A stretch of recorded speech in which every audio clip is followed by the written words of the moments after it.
بسم الله الرحمن الرحيم الحمد لله والصلاة والسلام على رسول الله وعلى آله وصحبه أجمعين أما بعد السلام عليكم ورحمة الله تعالى وبركاته. Inshallah, with the time that we have now, let's try our best to answer a few questions. And of course, we know that oftentimes the Q&A could be just as informative, beneficial, if not more, than some actual classes and lectures. And I was fortunate enough to be in the Prophet ﷺ city for approximately a decade.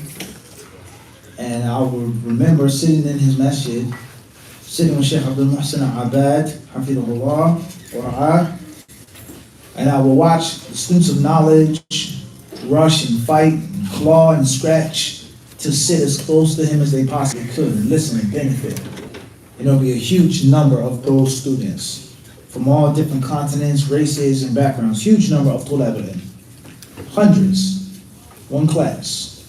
But I remember vividly seeing when the Sheikh would open up the floor for the questions, take any question, answer any question, that number would double or triple or quadruple.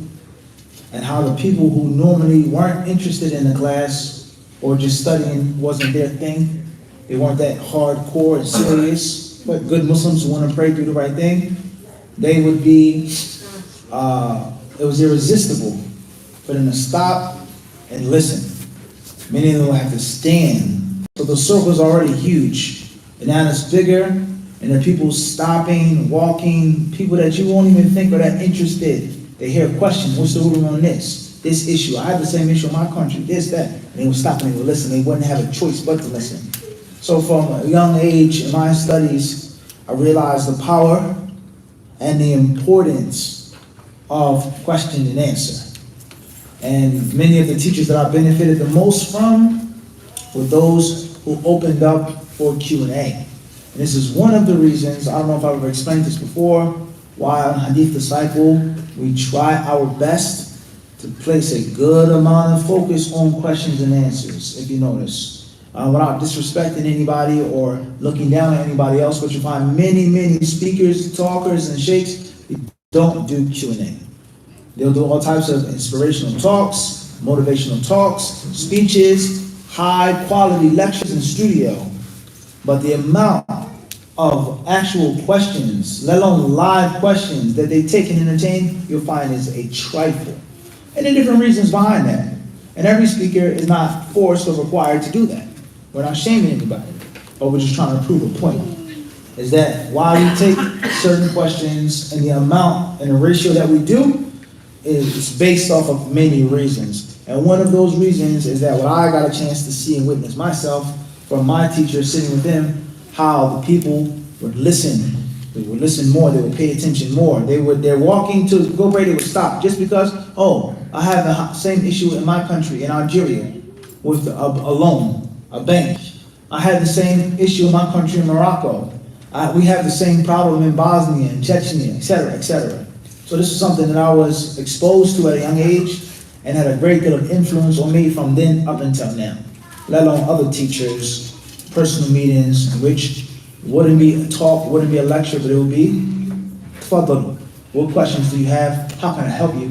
Let alone, فوق ذلك كله, above all of that, this shit, above all of that, is our Prophet sallallahu alaihi wasallam, who would say to the companions on many different instances and occasions, do you know this? What do you know about this? Ask me about this. And his companions, they carried on that tradition as well. Saluni, say, ask me. Anything that's going to take place from now until the end of time, إِلَّا أَنْبَأْتُكُمْ بِهِ. Alright? So if you read the different books seeking knowledge, such as Jami' Bayan al-Ilm Fadlihi, you'll find this, opening up the door for questions. Khair, inshallah. Alright, so we have some questions here. We'll try to prioritize the brothers who are hosting us here in the masjid, brothers or sisters. They will have, as we say, first dibs, inshallah, and if not, then we'll see what we have online. And of course, we all know that we benefit from questions that come from people in different parts of the world. Before you benefit, I benefit myself from different people's questions. Hey, inshallah. So are there any questions here from the brothers or sisters? Or any topic, any issue? Go ahead, Afi. Okay, so the one question is actually about the zakat. So personally, me, I send my, each year my zakat, amount of zakat back home. Because those are like my close relatives, my sisters, my brothers, some other relatives. And they're actually, they're in worse situation in Afghanistan. Okay. And someone told me here, this is not good. Okay. You have to distribute it here in this community. Okay. Here, PG County, some people. Clear. Because, he said, I don't know, so he said Abu Bakr, I don't know. He was fighting for the same reason 2 years. He said, don't send it, don't ship it. Understood. So I don't know which one is the fact. Clear. Jazakallah khair. The question is crystal clear. What is the ruling on internationally shipping or sending your zakat? Can you ship it to another country? The country from which you come, from which your roots or your ancestry, from which you migrated or not, etc. Do you have to pay zakat locally? Very important question, and a very old question, and it's a very old issue, well known to the scholars of Islam, well known. And that is the rulings of the zakat. How much, who gets it, when do you pay it, etc., etc., etc. And from that is, can you give zakat to someone who lives in a different location than yours?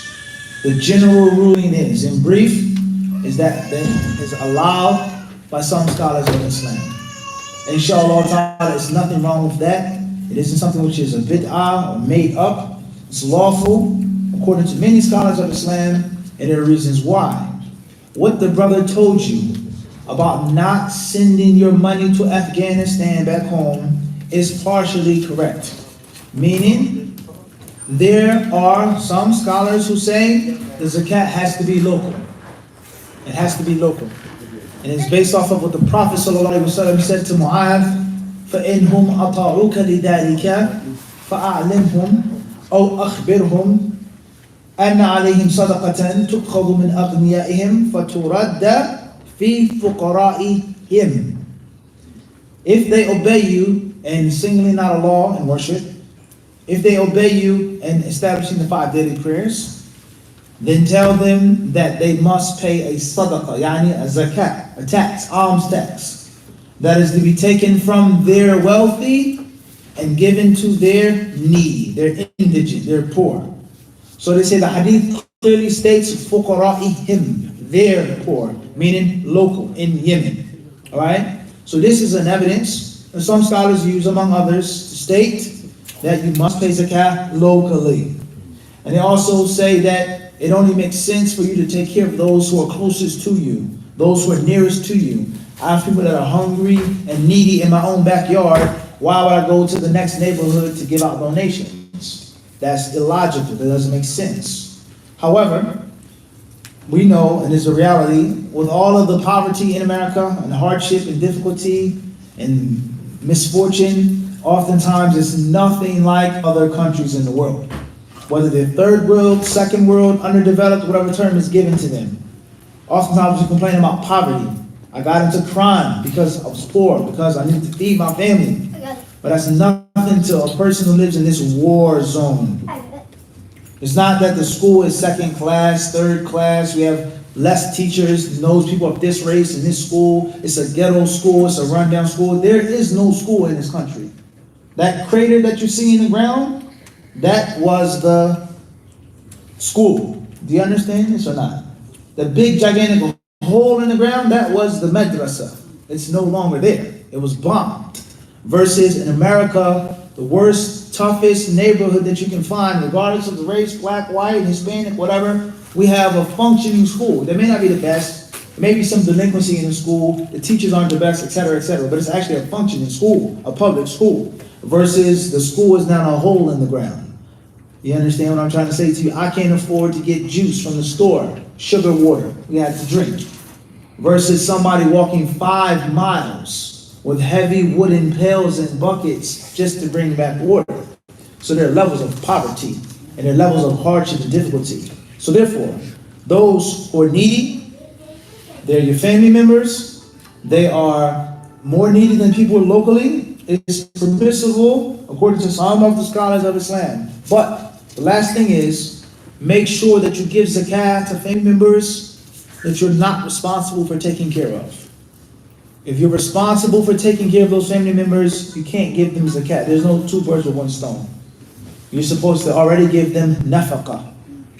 If you give them the nafaqah already, and you give them the zakat, then that's even better. But you can't give a family member your zakat money to substitute for the nafaqah.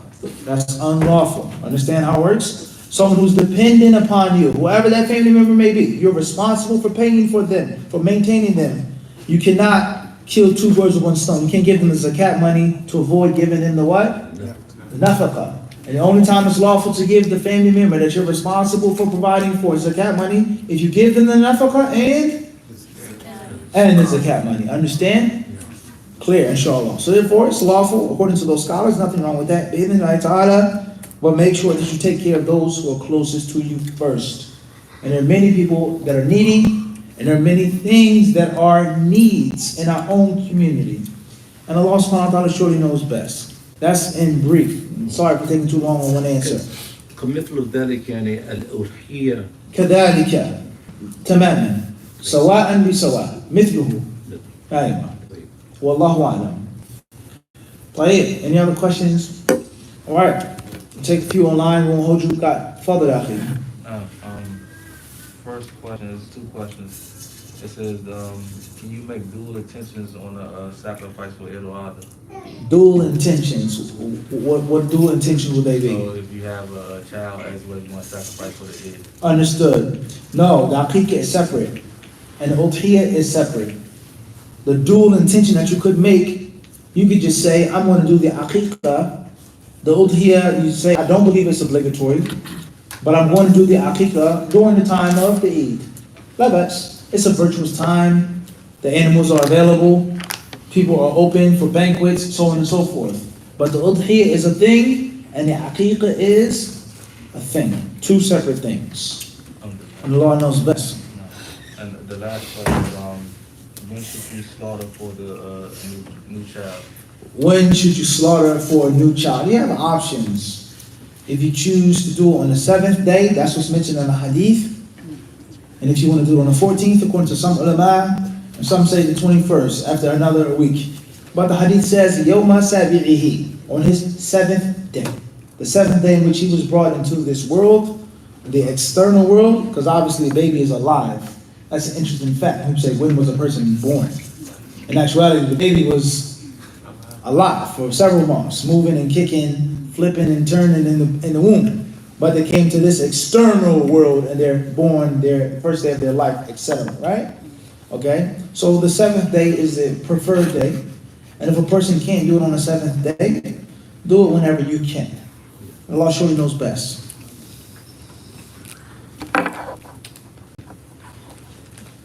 First question comes from HG, Fontana, California. Is sarcasm considered lying? It depends on the sarcasm. And it depends on how you use the sarcasm. Sometimes sarcasm is obvious that it's not true. You're trying to make a point, prove a point, or humble someone, or whatever the case may be.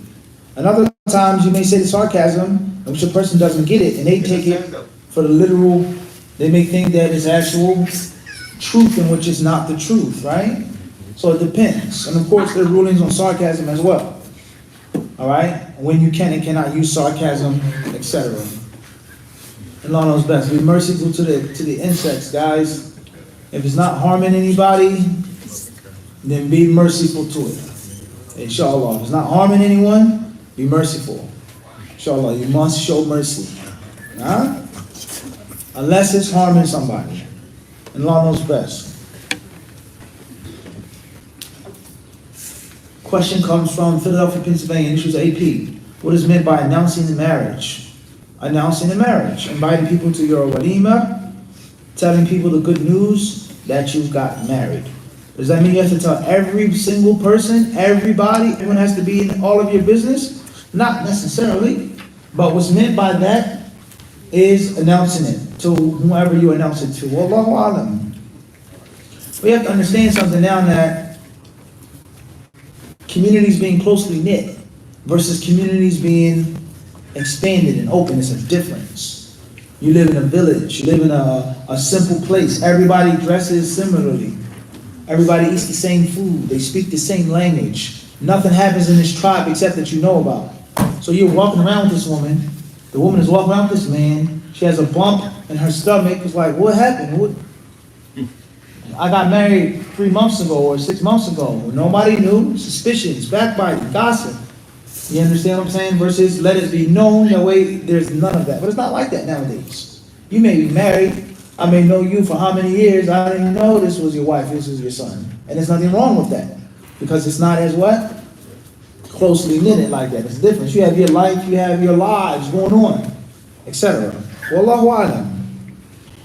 Question is coming from Milwaukee, Wisconsin. Issues BA. Would you recommend a never married sister to marry a man married with 5 kids? It depends on the situation. There is no one answer. There are brothers that are older. They may have children before Islam or another marriage. They may have other wives. I would recommend them for marriage to a young virgin sister that's never been married before. And there are other brothers that are young, similar age, never been married. I would never ever recommend them. It depends on the brother and the sister. Compatibility and harmony is only from Allah. Numbers, ages, skin tones, heights, weights, that stuff means nothing in reality, the real world. This tall guy marries this short, tiny lady. You see an athlete or an actor or somebody famous say, why? How did they get together? How does he have to bend down and break his back to give her a kiss, to give her a hug? But they're happy and it works out, right or wrong. And then there are people who have the same height. They don't have to bend over to hug and kiss each other, and what? No harmony, no unity. So statistics and formalities are considered, but they don't mean everything. This is a general rule in Islam and life.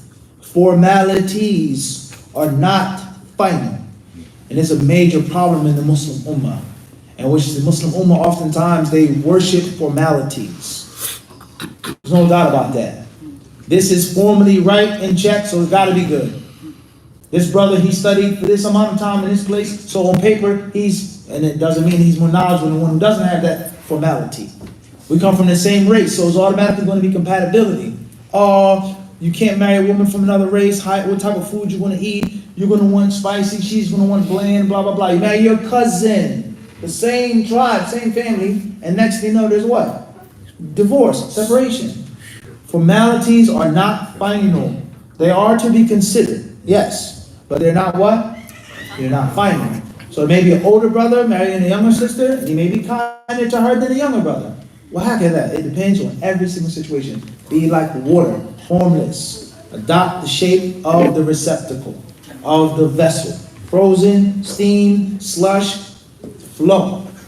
Every situation is different. And Allah surely knows best. Father Akhi. Could you explain the benefits of the mannerisms and how it benefit a brother to have show good manners to another brother? How to deal with each other as brothers? The benefits of manners and how to... The benefits. Clear. What are the benefits of having good manners and good etiquette with your Muslim brother and so on and so forth? First and foremost, you're obeying Allah. And you're obeying the Messenger of Allah, who told us to be brothers and that we are brothers. So that's the first benefit you get, is that you're obeying Allah and His Messenger. And that's the name of the entire game. Obeying Allah and His Messenger. Trying to go to Jannah. Secondly, is that you benefit, you learn from your brother who loves you, who trusts you, who respects you. And how can someone love you and trust you and respect you unless you deal with them honorably? Friendly, warm, handshake, hug, that. We share a sandwich, a plate together. What's mine is yours, what's yours is mine. I would never talk that way about you behind your back, never. I would come to your face. I would never shame you. I would talk to you in private. We close. I don't agree with what you're saying, but I would not differ with you in public. I would not differ with you in front of other people. We'll fight behind closed doors. But I would never show the people that, whack at that. So when you treat somebody like that, and inshallah they treat you like that, the bond is formed, right? And there are many benefits that you get in the religion and in the worldly life. How many brothers need to get married? How many brothers looking for jobs? How many brothers is a reality? Forget needing to get married, have girls, daughters that they need to marry off. I've had many people come to me, Mufti, do you know any brothers that need to get married? Do you know people? I have 3 daughters. I have 2 daughters. I have 5 daughters. So when the brothers are tightly, closely knitted, everybody benefits. You scratch my back, I scratch yours. But there's no scratching and no backs if you act a certain way. You're funny, disrespectful, or you're a backbiter, you're a slanderer, you're stingy. I don't want to go nowhere with you. Nor am I going to tell nobody I'm not going to put in a good word for you because you're stingy. If that's how you are with a bag of chips, how you going to be with a bunch of money? I'm not putting, whack at that. So there are benefits in us living with each other as brothers. That's the point. We benefit in the deen, first and foremost, and it allows no doubt we benefit in the dunya as well from brotherhood. These are some of the benefits of the proper etiquette of brotherhood. Wallahu alam. Play it. Next question states, it's coming from Dawood Zayd, Barakah Chasers, Barakah Fiq Dawood. Missed you guys tonight. Inshallah next week. Assalamu alaikum. Initials TA from Chicago, Illinois. Is liability insurance haram for a company starting up that might not need it, but there are many benefits? Well, insurance is insurance. The good, the bad, and the ugly of it. It is what it is. Oftentimes, you can't do anything without insurance. The penalty, the cost, the price of getting caught without insurance is harmful.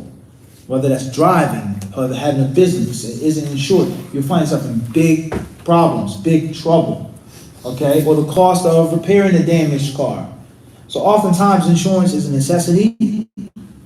And oftentimes, insurance is a need if it's not a necessity. Can you get it if it isn't a necessity? If it isn't a need and there are many benefits, try your best to stay away from it. Avoid it, inshallah, if you don't need to. It's unnecessary. And Allah knows best. Fadl Akhi.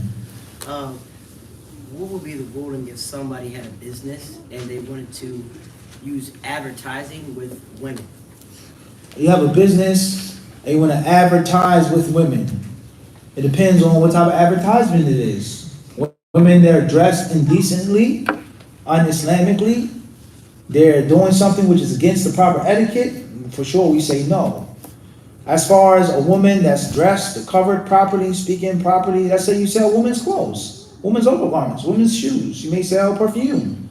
Some brothers I know they sell lingerie for a living, literally. Okay? Without any exaggeration. Some brothers, they sell skin products for women, whatever they, Allahu Alam what you sell, overgarments or whatever it may be. So it depends on what you're selling and how you're selling it. And men and women, they have their roles and they have their responsibilities.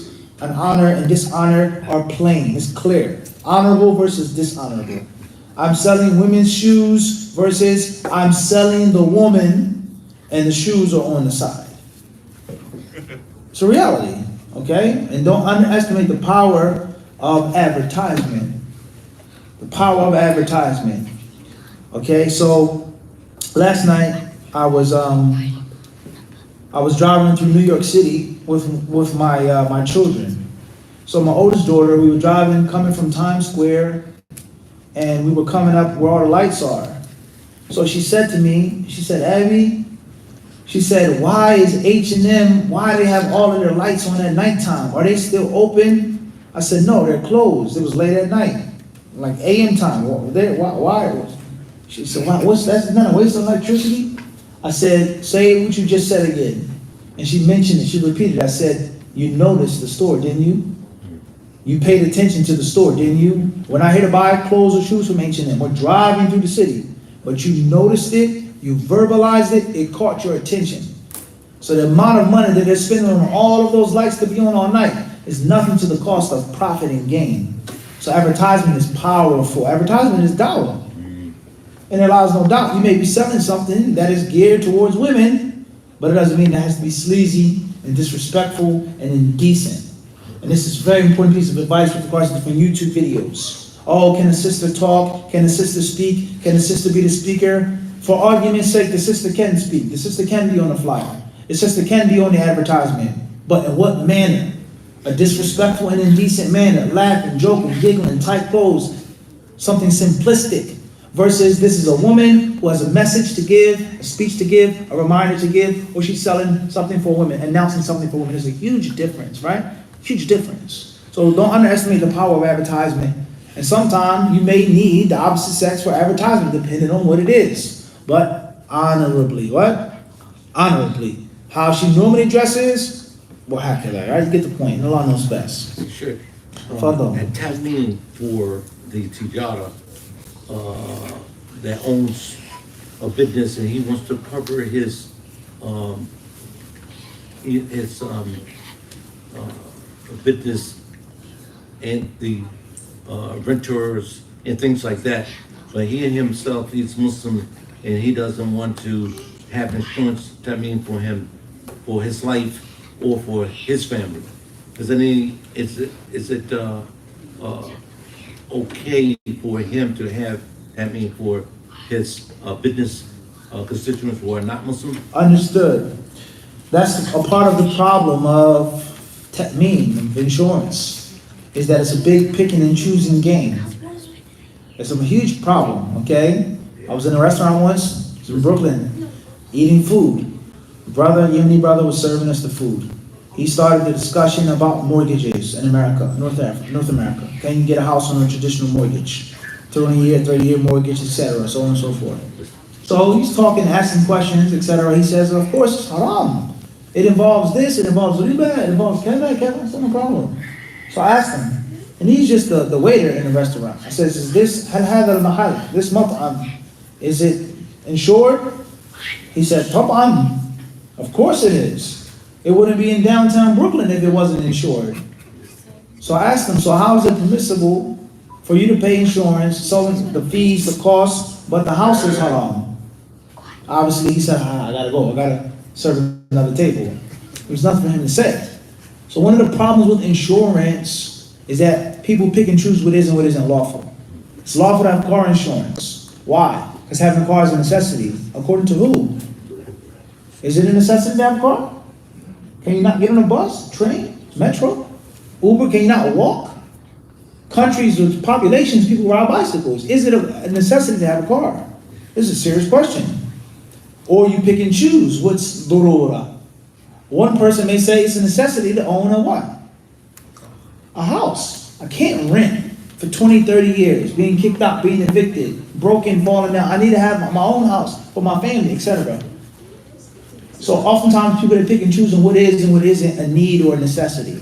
So if it's permissible to have car insurance, one can easily make the argument that it's permissible to have life insurance. If it's permissible to have car insurance, one can say it's permissible to have business insurance. I need to be insured. Anything can happen. A fire, vandalism, somebody slip down, fall, get hurt, God forbid, they say. A lady falls and hurts her elbow. I'm done. No insurance. So oftentimes, insurance is a necessity. And if it's not a necessity, it's a need. And the Muslim himself, anta nafsuka, you have to discern and use your discretion on when or what is and what is not a need for yourself. No one can determine that for you. And if you say that you can't have life insurance, because then the same argument can be made against car insurance, business insurance, or what type of insurance you have for the car. What are you paying? Geico or Liberty Mutual, your policy, etc. How much? Covering everything? You're paying that money every month for something that you're not using, something which is unknown, but you still pay it though. And when you get into an accident, what you going to do, Shamsuddin? You're going to what? No doubt about that. So it's a mushkil, yani. It's problematic. And you have to use istafti qalbaka. You have to seek the fatwa from your heart. وَإِنْ أَفْتَاكَ النَّاسُ وَأَفْتَوْكَ. No matter what fatwa comes to you, you have to discern what you feel is closest to aqrabu li-taqwa. Wallahu a'lam. Fadda akhi. What does Allah say about taking pictures? Taking pictures? If it's a decent picture, hopefully there's nothing wrong with it, inshallah. There's nothing wrong with using the camera, bi'idhnillahi ta'ala, as long as it's something that's respectable. And there are different views of different scholars on that issue. Wallahu a'lam. That's a simple answer. Tight. Inshallah, we'll take a few more questions. I don't want to keep you guys out too late. Question comes from, we have a program after Fajr, right? Okay, question says, initials MO from Farawaniya, Kuwait. What if someone forgets to do the sujood sahwi? Jazakallahu khairan, may Allah bless you in both worlds. If you remember after a short period of time, you perform it. If it's a long period of time, khalas, don't worry about it. What's important is, be mindful of going back to praying again and doing another prayer based off of what you think. Only yaqeen. And very important is never ever to feed, never ever to fuel the waswas. Whenever you're thinking, you don't just walk away from it, ignore it. The more you feed waswas, the stronger it grows and the more it dominates you. And Allah surely knows best. Question comes from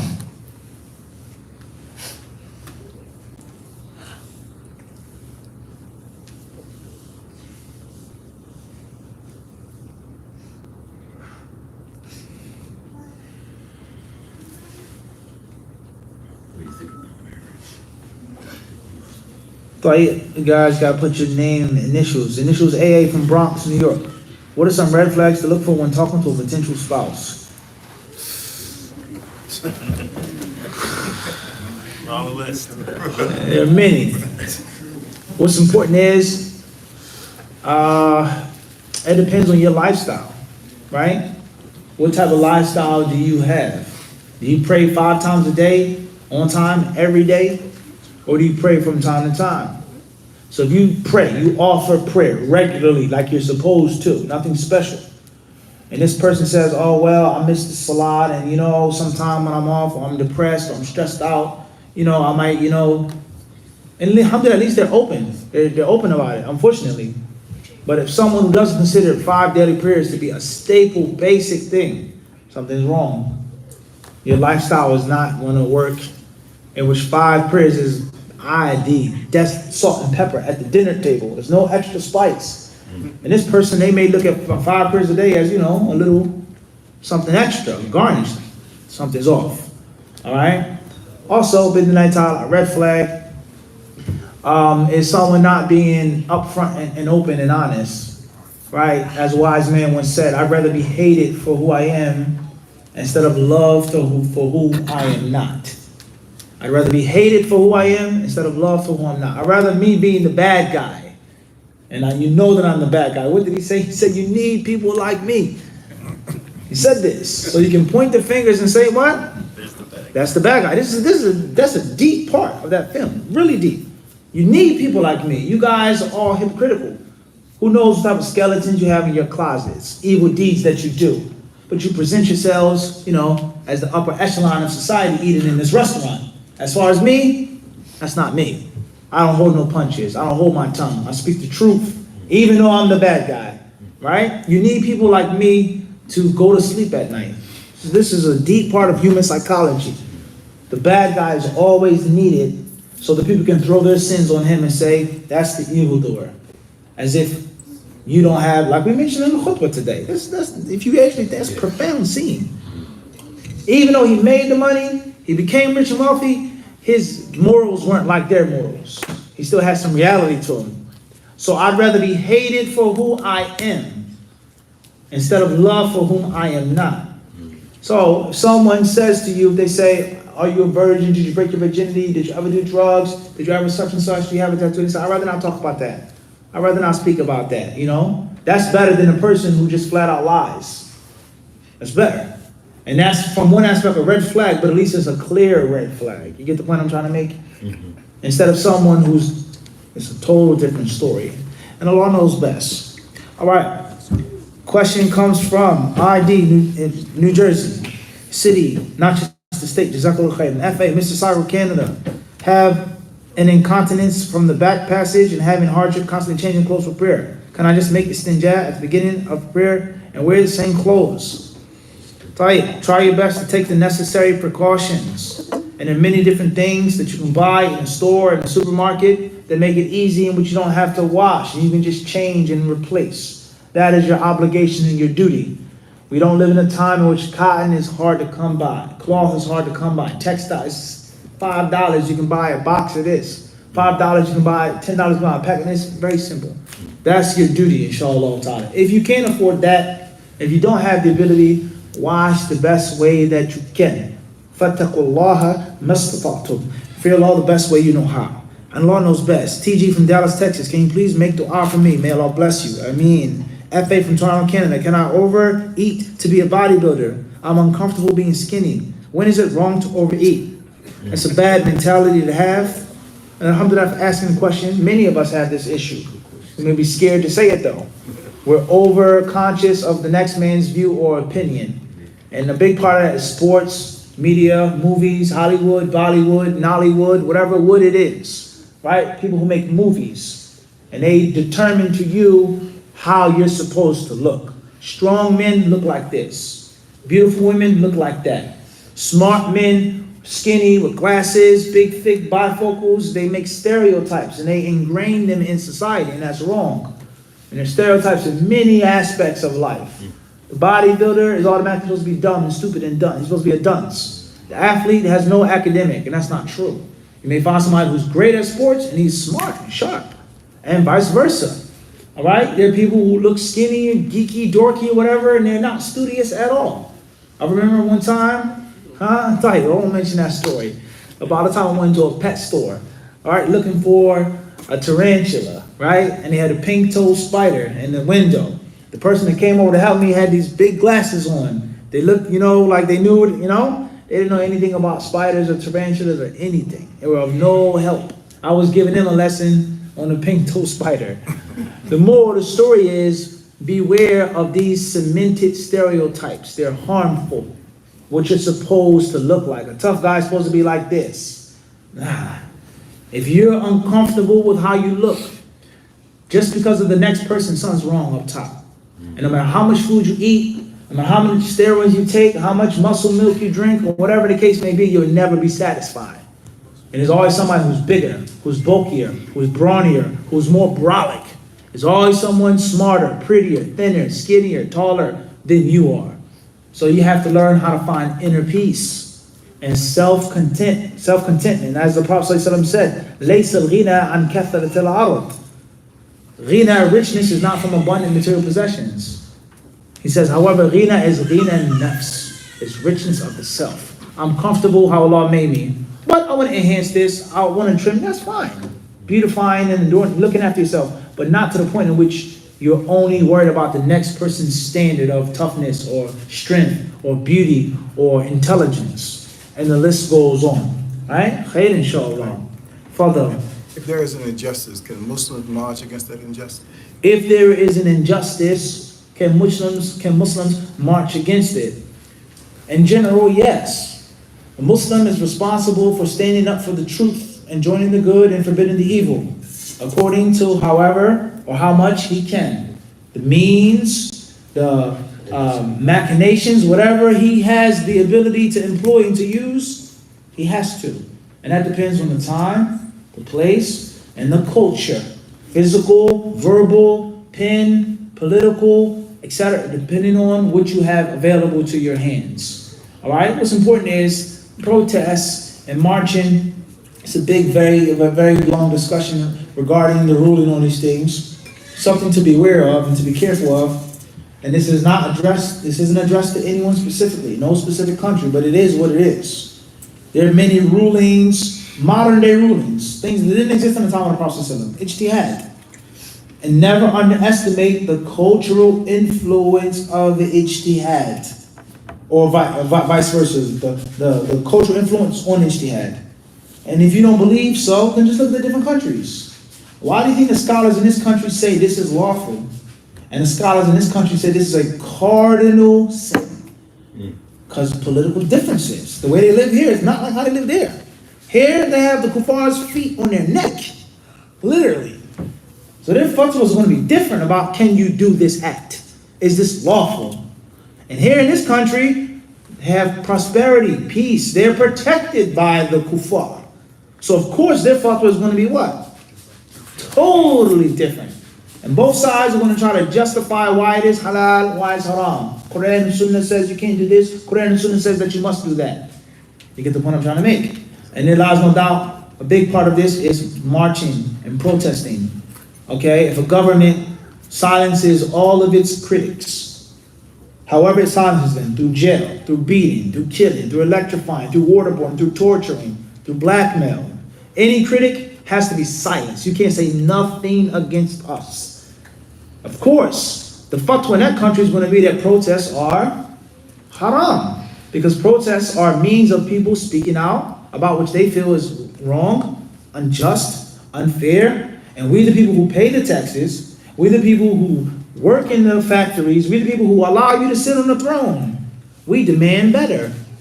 So it only makes sense for someone to say that protests are impermissible, you can't do protests because of this, free mixing, and kada. In other words, keep silent. Don't say anything about the government. So that's a huge problem when people look at this issue. We talk about the George Floyd thing, what happened. Oh, how could you say protests are stuck for the law? Sheikh Fulan said protests. They don't understand reality. They live in a bubble of fakeness. And oftentimes that fakeness is supported by comfort. And people who live comfortably, they're going to look at things totally different than people who live uncomfortably. It's easy for you to say the protests are wrong because you're not getting shot in the street for a routine traffic stop. That's easy for you to say. Simple. Police are not doing that to you or your kind or your race, etc. But there are things, I'll conclude this by saying, there are things in certain protests which are clearly un-Islamic, no doubt about that. And some of the ugliest things that I've seen, was it last summer or summer before? The George Floyd thing? Summer before, there were people who are destroying property, looting, burning, breaking stuff in their own communities. So if you're, not even a ghulu, just nonsense, if you're upset with the white people and the police officers killing black people, why don't you go to the white neighborhoods and destroy? If anything, go loot them. Or if you're brave and you have courage for your cause, then go destroy the police precinct. Which they did that to the person. And that makes sense. So something's off now. So oftentimes scum, low-based people are attracted to these different things. And they're out for worldly gain. And it's okay for that. Just say, look, I'm not righteous. I don't care about Black Lives Matter. I don't care less. I'm trying to get a phone. I'm trying to get some sneakers. I'm trying to get some money. I'm going to blow up this ATM machine. And I'm trying to come up. That's fine. Versus you coming up righteous. Black Lives Matter. White people are evil. Such and such. So why are you destroying the property of black people? Why destroy your own neighborhood? That don't make any sense. That racist officer that did this to this black person, he's sleeping comfortably in the suburbs. You're not throwing no Molotovs through his window. You're not throwing a brick through his window. You're not puncturing his tires. So something's off. And I will say this, and hopefully I won't get in any more trouble than I already have gotten in. There are many differences between the different movements, good and bad. And one of the distinct differences of, like you said, the 70s, Black Panther is, Malcolm X, Dr. Martin Luther King, Rosa Parks, etc., is that many of those people, they were willing to make the ultimate sacrifice for their cause. They were willing to do whatever was necessary.